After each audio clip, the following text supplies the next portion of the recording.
And right when we were about to publish this video, the new administration in the United States changed everything, saying that they're making plans to potentially bypass the rest of the world and just go down here with no one's permission to harvest all of these metal balls.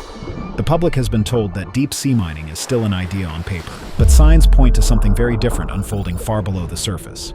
Vast quantities of minerals scattered across the ocean floor, vital for everything from electric cars to defense systems. Strange vessel routes, unexplained offshore activity, and sudden shifts in resource strategy suggest that the United States is already reaching into parts of the ocean no one was meant to touch. The People's Republic of China, they're eating our lunch. They've got access to 5. We are not only not at the table, but we're off the field by not being part of it. Every clue points toward a mission underway and a discovery powerful enough to alter the world that comes next. President Trump signing an executive order to fast-track deep sea mining off the U.S. coast. And I think people's patience are running out. Wow. The United States probably has got the most to gain of any country in the world. We actually probably have the most to lose. The secret order. The first step toward quiet seafloor extraction began with a small shift in 2025 that almost no one noticed. The United States announced new plans that allowed federal agencies to speed up the approval of deep ocean mineral activities. And the ocean floor. President Trump signing an executive order to fast-track deep sea mining off the U.S. coast. Most people heard only a few lines about critical minerals and national security. What they did not hear was the part that created a hidden doorway for the United States to move ahead without waiting for the rest of the world. This shift did not require permission from global authorities because the United States placed itself outside their control. That gap created the most dangerous legal blind spot in the history of ocean law. The United States has never ratified the United Nations Convention on the Law of the Sea. This means the country does not accept the power of the International Seabed Authority. The ISA normally decides who can explore or mine the deep ocean in international waters. Every other major nation must follow those rules. The United States does not. This gives American agencies and private contractors the ability to move in areas that the ISA cannot fully monitor. The United States can approve its own activities under domestic law and treat international waters as open space. No other major industrial nation has a loophole this large. Environmental and legal experts warned that this path could lead to major conflict. They said that any attempt to extract resources in international waters without ISA approval would be treated as unlawful by the global community. They said it would undermine a system that took decades to build. They said it would expose fragile ecosystems to damage that no one could track or repair. Yet the United States continued to prepare its domestic framework. Officials said they needed fast access to critical minerals for energy, defense, and technology. They argued that waiting for global rules would put the country behind China. These claims created pressure to act before the world reached an agreement. This pressure created a new kind of secrecy. Extraction could now begin under the label of exploration. Exploration allows vessels to scrape the seafloor, collect nodules, and test equipment. Exploration does not require the same disclosure that mining demands. The line between the two is easy to hide because all the equipment looks the same. Collectors, pumps, suction systems, and sediment discharge tools can be used for either activity. No outside observer can tell when exploration ends and extraction begins. This made it possible for early recovery runs to take place without triggering international alarms. The United States identified enormous deposits of cobalt, nickel, and manganese. What makes them so valuable? What is in that? Well, that is an electric vehicle battery. These are essential for batteries, submarines, military sensors, and renewable energy. The value of these deposits pushed agencies to move faster. Companies began requesting permits and mapping seafloor zones. Tracking systems on vessels are not always active in remote waters. That creates room for activity that no one can easily verify. The world now faces a situation where early extraction can happen quietly, and no international body can stop it. The next stage unfolded in the deep ocean where past American experiments left scars that never healed. Technical performance of a prototype nodule collector vehicle and to measure and investigate the immediate impacts of that vehicle in a controlled area. 50 years of silence. The story of secret American extraction did not begin in 2025. It began in 1970 in a part of the Atlantic Ocean most people never heard of. The Blake Plateau sits off the southeastern coast of the United States in deep, quiet water. It is a wide, flat region that lies more than a mile beneath the surface. In that year, American scientists and government-linked engineers carried out the first large-scale deep ocean mining test in human history. They used a machine called the benthic mining system. It was built like a massive underwater tractor with a heavy metal frame and rotating cutters. The machine was lowered from a ship called the Robert D. Conrad and dragged across the seafloor to rip nodules out of the sediment. These nodules contain manganese, cobalt, and nickel. The test lasted several weeks. The team made repeated passes over the seabed to see how much material the machine could recover. The goal was simple. The United States wanted to know if industrial mining of the deep ocean was possible. The machine dug long trenches in the ground. These trenches were wide and deep. The machine crushed everything in its path. Living corals, sponges, and ancient sediment layers were scraped away in minutes. The cutters were meant to break the nodules free from the ground. Pumps then carried the broken material up to the surface ship. This was the first time in history that an industrial system successfully collected nodules from deep water for study. The public never learned how aggressive this test was. The United States treated it as a small research activity, even though the operation created a massive impact zone. The test area was never protected. No long-term monitoring program was created. The project was quietly closed and left to fade into silence. The scars remained on the seafloor for 50 years. They were discovered again when new cameras were sent down by scientists who were studying deep ocean ecosystems. What they saw shocked them. The trenches were still sharp and clear. The ground was still bare and lifeless. Not a single coral colony had returned. This meant the seabed never healed from the 1970 test. The investigation revealed something even more troubling. New marks have begun appearing near the old site. These marks are fresh and have a different pattern from the original benthic mining system tracks. They appear in long straight lines and tight curves, which suggests modern crawler machines were used. These new marks are in zones that no active research team reported visiting. This raised immediate suspicion that new prototypes are being tested under national security protection. The United States would not need permission from any global authority to run such tests in this area. Satellite tracking added more fear. Vessels linked to American contractors were seen moving into these zones. Their tracking signals went dark for long periods. When they reappeared, the ships were positioned directly above nodule-rich ground. This is the same pattern used during secret naval operations. Quiet arrival, silent activity, no explanation after leaving. These movements match the method used in 1970. The old test site has become a blueprint. Disturb the seabed in silence, leave the damage in the dark, and never answer questions. These new scars and suspicious vessel movements reveal that the United States is not acting alone. Powerful companies and hidden partners are involved. The White House is deciding whether to permit a first-of-its-kind mining project at the bottom of the Pacific Ocean. The Front Nation loophole. The darkest part of the investigation did not come from the ocean at all. It came from the paperwork.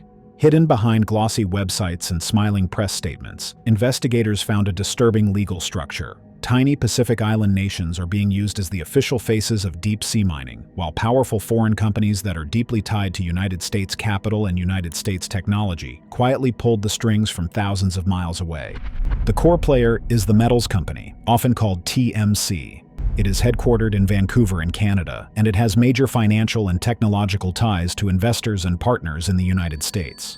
I've seen estimates that say $20 trillion, and that probably feels about right. TMC operates through subsidiaries that include Nauru Ocean Resources Incorporated, which is known as NORI, and Tonga Offshore Mining Limited, which is known as TOML. These companies hold exploration contracts in the Clarion-Clipperton Zone. They do not operate under United States jurisdiction. Instead, they operate under the flags of Nauru, Tonga, and Kiribati. These nations have very small populations and very limited legal infrastructure. This system is legal under the International Seabed Authority. However, investigators describe it as a perfect loophole. TMC and its related companies sign formal sponsorship agreements with these Pacific Island nations. These agreements allow TMC to apply for exploration rights under the legal identity of the sponsoring nation. Several of these contracts are released to the public only after large sections are removed.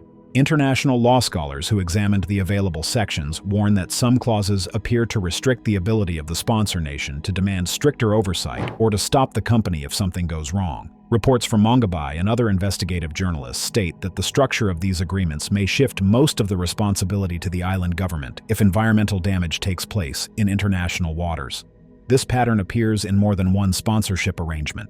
This arrangement creates a powerful illusion. It makes deep-sea extraction look like it is being guided and controlled by small Pacific nations. However, researchers who studied vessel ownership records, financial disclosures, and the source of mining equipment discovered a different reality. The money comes mainly from foreign investors. The engineering and machinery come from foreign contractors. The research ships that carry out surveys are registered with foreign entities. A significant share of the financing and technical support can be traced back to companies or investors located in the United States. Local civil society groups in Tonga and Nauru have raised concerns about this situation. They say their governments were encouraged to sign agreements that are extremely complex and difficult for the average citizen to understand. Activists also warn that many of the technical risks are not explained in plain language. Some of these groups argue that even trained legal experts struggle to interpret certain contractual sections. This leaves the small island nations vulnerable if something goes wrong during deep-sea activities that are carried out on their behalf.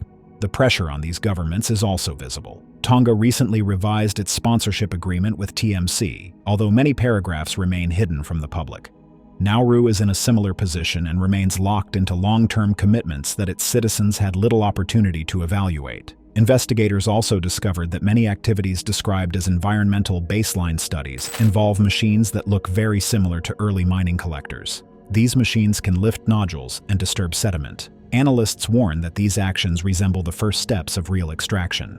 Companies insist that this is research. However, the footage and the field reports suggest that the boundary between study and operation is becoming very unclear. The pattern cannot be ignored. Foreign capital is working behind the flags of small island nations, and this structure allows powerful states to avoid scrutiny, accountability, and global regulation. The frightening part is the reason behind this aggressive use of the loophole. Scientists uncovered something beneath the seafloor that no one expected, and mining could destroy it forever. We have found that there is oxygen being produced in complete darkness at the bottom of the Pacific Ocean. The dark oxygen discovery. The discovery came from one of the most unexpected places on Earth. It came from the quiet darkness of the abyss. For decades, scientists believed that the deep ocean depended completely on oxygen that drifted down from the surface. They believed the deep sea was a passive world that only received what the sunlit layers could send. Then researchers studying manganese nodules began to notice something that made no sense. Instruments kept detecting small but steady increases in oxygen in areas with large clusters of nodules. The readings continued even when the instruments were shielded from the surface. The machines were not malfunctioning. The seabed itself seemed to be producing oxygen in total darkness. This phenomenon was later called dark oxygen. Deep-sea ecologist Andrew Sweetman and other experts confirmed that these nodules might be acting as natural oxygen reactors at the bottom of the ocean. They are metal-rich spheres that contain manganese, iron, and a mix of rare elements. Their chemical surfaces appear to create reactions that release oxygen without sunlight.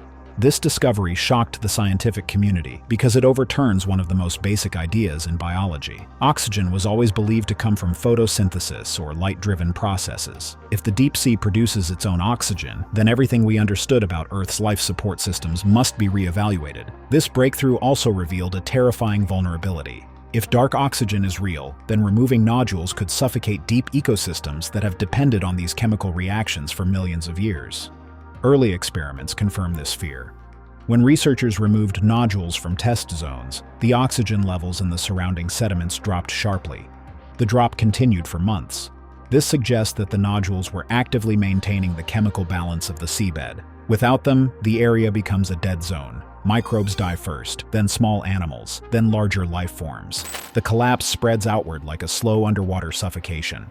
The United States is fully aware of this risk. Several studies on deep oxygen chemistry were quietly classified. Scientists linked to these studies stopped giving public statements. The sudden secrecy suggests that the authorities see this discovery as strategically important. A system that creates its own oxygen in darkness would be extremely valuable. It would also be extremely fragile. Removing the nodules could harm carbon storage, nutrient cycling, and the long-term chemical balance that affects Earth's atmosphere over centuries. The threat becomes even greater when mining machines are considered. These machines grind the seabed and release thick plumes of sediment. Studies show that these plumes can travel hundreds of miles and bury living organisms. The plumes also cover nearby nodules, which disrupts the reactions that create dark oxygen. A single hidden operation can choke an entire region. The damage is not temporary. Once dark oxygen production stops, it may never return. Despite these alarming scientific warnings, the United States continues to advance its extraction plans. The reason is not only economic, it is a desperate geopolitical race for minerals that can shift global power. The war with China. The reason the United States is moving so quickly is simple. The deep ocean floor contains metals that control the future of modern power. These metals include nickel, cobalt, and copper. They are required for electric vehicle batteries, long-range missiles, hypersonic glide systems, drones, satellites, communication networks, and military storage systems. Every advanced battery and every next-generation weapon needs these metals. Without them, a country cannot compete in global technology or warfare. This is why the United States government now classifies these minerals as critical defense assets. They are treated as materials that can decide the outcome of a future conflict. China already controls most of the world's access to these metals. Analysts estimate that China processes between 70 and 80% of the global supply. China also owns or influences a large share of the mines in Africa and Southeast Asia that produce these minerals. This means that if China wants to restrict access, it can. This also means China can raise prices, limit exports, or cut competitors out of the supply chain. American officials understand the danger. If China secures the ocean floor nodules as well, it will control the next century of energy and military development. There is strong evidence that this fear is driving the United States to act before the rest of the world is prepared. Strategic advisors inside the government have already warned that China is moving fast to expand its presence in the Pacific. Lawmakers and defense analysts have repeatedly said that if the United States does not move first, China will dominate the field. This pressure has pushed American agencies and companies to begin early extraction activities, even though the international rules are not finished. It is a race that is happening behind closed doors. One of the clearest signs of this race can be seen in the type of ships the United States deploys. They are described as dual-use research vessels. These vessels are officially labeled as scientific ships. They collect data and map the seafloor. However, they also contain military communication systems and heavy equipment that can support early mining operations. This allows the United States to test mining machinery while claiming the activities are only surveys. There are also intelligence reports that show Chinese vessels following United States-aligned mining ships. These reports indicate that both countries know what is happening. They understand the stakes. They understand that whoever controls these metals will control the technology that powers future warfare. This is why the ocean floor has become a silent battlefield. No bullets are being fired, yet both sides are fighting for long-term advantage. The United States hopes to secure enough raw material to weaken China's supply chain control before the decade ends. The strategy is simple. If the United States extracts the minerals first, it can build a stable supply for its industries and military systems. If it waits, China may lock down the entire supply chain. However, while the United States and China fight for control of these metals, very few people understand the true danger. The effects of ripping open the seafloor go far beyond economics and politics. The consequences can affect the stability of the entire planet. Show us how difficult it is for this impoverished Pacific nation to monitor deep-sea mining activities. How U.S. mining could trigger mass die-offs, dead zones, and ocean system collapse. The destruction caused by deep-sea mining does not stay in one place. It spreads through the ocean like a slow-moving poison. When mining machines tear into the seabed, they release massive clouds of thick sediment. These clouds are called sediment plumes. They drift upward for thousands of feet. They move sideways for tens or sometimes hundreds of miles. Currents carry them far beyond the mining zone. These plumes are not harmless. They choke the gills of fish. They smother filter feeders that depend on clean water. They bury fragile creatures that cannot escape. Once a plume settles, nothing living can survive beneath it. Scientists know this because they have already seen the aftermath from the 1970 test zone. When scientists returned decades later, the mining scars remained as dead stripes across the seabed. They looked as fresh as the day they were created. This proved that the destruction is not temporary, it is permanent. There is another terrifying fact. Most of the species that live in these deep zones have never been studied. Scientists estimate that 70% to 90% of the creatures in mining areas are undescribed. Humanity does not know what they look like. We do not know what role they play in the ecosystem. We do not know how they reproduce. Mining could wipe out species we have never seen. No other industrial activity on Earth destroys life that quickly and that silently. Mining also removes polymetallic nodules. Scientists already know how critical these nodules are because earlier research has shown their importance again and again. When mining removes them, the damage goes far beyond the loss of minerals. Creatures that rely on solid surfaces lose the only support they have. Microbial layers that regulate chemical processes disappear because they cannot survive on loose sediment. Larger species that depend on stable terrain lose their breeding grounds. The result is a collapse in the structure of the ecosystem. Nothing fills the gap after the nodules are removed. The surface becomes empty, soft, and unable to support life. The impact does not stop at the seafloor. The plumes that rise into the water column disrupt migration routes for tuna. These migration routes stretch across the Pacific. When they are blocked, tuna populations decline. Millions of people depend on these fish for food and income. Mining could directly threaten their survival. There is also a serious climate danger. The deep ocean stores enormous amounts of carbon. It locks carbon into sediments and prevents it from returning to the atmosphere. When mining disturbs the seabed, this carbon can be released. It can also prevent new carbon from sinking. This can accelerate global warming in ways that are difficult to measure and even harder to reverse.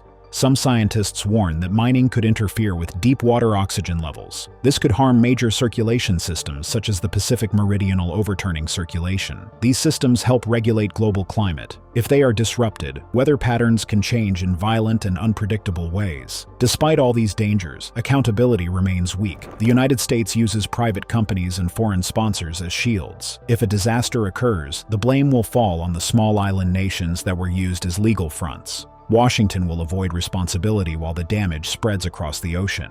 Yet none of this explains the deepest secret. The real shock lies in what the United States is trying to extract and why the material is powerful enough to reshape energy, biology, and global control. What they are really extracting. The public hears only about nickel, cobalt, copper, and manganese.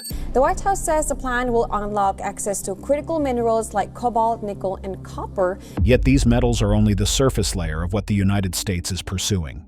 Researchers who examined deep-sea nodules found rare isotopes that do not appear in most land-based mines. These isotopes behave differently during electrical reactions. They make certain energy transfers faster and more efficient. Scientists who study advanced materials believe these isotopes could change the way power is stored and moved. This means the nodules can be used for technologies that do not exist yet in civilian markets. There are also trace metals inside the nodules that are found only in extremely small amounts on land. These include elements that can strengthen magnetic fields at very low temperatures. Such materials are used in experimental quantum devices. They are also used in early-stage superconducting systems. These systems carry electricity without losing energy. If a country gains steady access to these trace metals, it can build energy grids and computing systems that no one else can match. American research teams also appear interested in nodules that contain unusual ratios of certain metals. These ratios are rare in land deposits. They can shorten charging times in new battery designs. They can also stabilize high-intensity electrical bursts. These bursts are needed for advanced engines and experimental propulsion systems. The interest in these nodules suggests the United States is looking for specific formations that give an edge in future energy and transportation technologies. There is another layer to this story that is even more disturbing. Nodules are covered with bacteria, viruses, and microscopic organisms that do not resemble anything found on land. These deep-sea microbes live under crushing pressure and total darkness. They perform chemical reactions that scientists have never seen before. Some of these reactions break down minerals, others create new compounds. Early research suggests these microbes produce enzymes that could transform medicine, energy production, and industrial chemistry. We get millions of different species living on these nodules, everything from microbes, some of which live nowhere else. The United States has already restricted several findings related to these organisms, which suggests the information is not meant for public release. Internal documents from scientific teams contain references to strategic biochemical properties. This phrase implies that the biological material growing on nodules is as valuable as the metals inside them. If these organisms create new chemical pathways, the country that controls them can design new fuels, new medicines, and new industrial systems. This would change the balance of global development. There is also a fear that these biological discoveries cannot be replicated anywhere else. If mining destroys the living layer that covers the nodules, the world will lose entire branches of chemical knowledge that have never been explored. This means the race to extract is also a race to capture unique biological power before it disappears forever. The materials and organisms pulled from the ocean floor are not ordinary resources. They are the building blocks of a new era of energy, biology, and technological control. Whoever controls them will control the future direction of human civilization. If the United States secures these materials first, it will shape a future that no other nation can challenge. If it is wrong about the risks, the damage will spill across the entire planet, and no one will be able to repair it. The abyss is being opened for reasons the public has never been allowed to see, and the cost will be paid by every living thing on Earth. What do you think about deep-sea mining? Comment down below.